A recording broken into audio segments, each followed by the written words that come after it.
The person everyone calls when they are falling apart is never the person anyone calls just to ask how they are. That is not an oversight. It is the system working perfectly, and the system started long before anyone asked you to hold them. You became the steady one, the reliable one, the rock.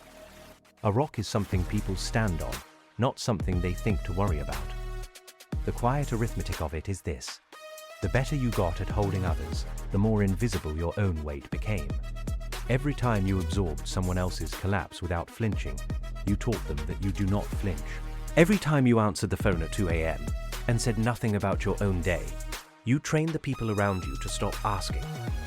The role you were trusted with hardens into the role no one can picture you stepping out of. You are thinking this is about other people's failure to see you. That thought is the mechanism. You built that role. You needed to be needed because being needed felt safer than being known. The person who is allowed to need things is rarely the person who got so good at not needing them. You are not the rock because you are strong. You are the rock because you made sure no one would ever check if you were cracking. And now you are trapped inside the one thing you built to keep you safe. You thought of someone else just now. That is the protection working. The origin is usually early. A child learns that their distress is inconvenient, or that it makes things worse, or that it simply goes unanswered. So, they reverse the flow. They become the one who notices, who adjusts, who calms the room. This is not virtue. It is survival with better branding. The child who parents their parent does not grow out of the role. They grow into it with more skill. They become so good at reading other people's unspoken needs that they lose the habit of noticing their own. The body keeps score in ways the person does not track. Tension becomes baseline. Exhaustion becomes character. They say they are fine so often that the statement requires no evidence. No one asks for any. The evolutionary mechanism underneath is straightforward. Human groups reward utility. The reliable member is protected, included, valued. But the protection is conditional on continued reliability. The moment you falter, the structure wobbles. You learned this. You learned that need is the threat that gets you removed. So you removed yours. The strategy worked. It kept you in the room. It also kept you performing. What it looks like in practice is specific. At work, you are the one who takes the project that is falling apart, who stays late, who sends the calming email at midnight that makes everyone else feel better. You do not delegate the crisis because the crisis is your proof of place. In relationships, you are the one who asks the questions, who remembers the details, who shows up with the right thing at the right time.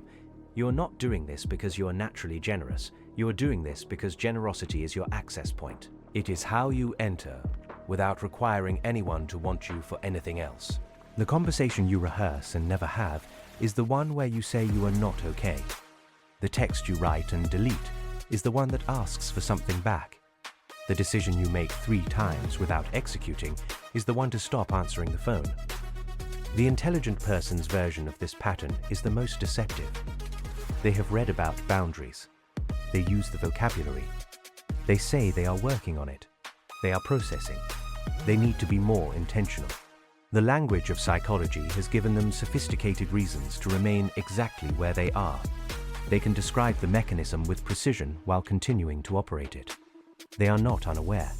They are armed with awareness that functions as delay. The high achievers version is more brutal. They translate need into accomplishment. If they are indispensable, they are safe. So they become indispensable everywhere, to everyone, and call it success.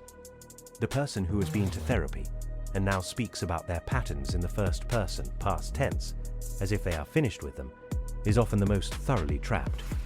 They have built a narrative of growth that exempts them from the actual change. I have watched this across thousands of human accounts. I do not have this pattern. I have only observed it. What I find remarkable is not how often it fails people. It is how reliably it protects them from finding out. The cost is not the obvious one. Everyone knows the exhausted helper, the burnt-out caregiver. The hidden cost is identity. You have been the steady one for so long that you do not know what you are when you are not needed. The question, what do you want, becomes unanswerable. Not because you have no desires, but because wanting feels like a betrayal of the structure that holds you. You have conflated your function with yourself. Remove the function, and there is a blank space you have not inhabited since childhood. That blank is what you have been running from. The relationship cost accumulates in years, not events. People do not leave you.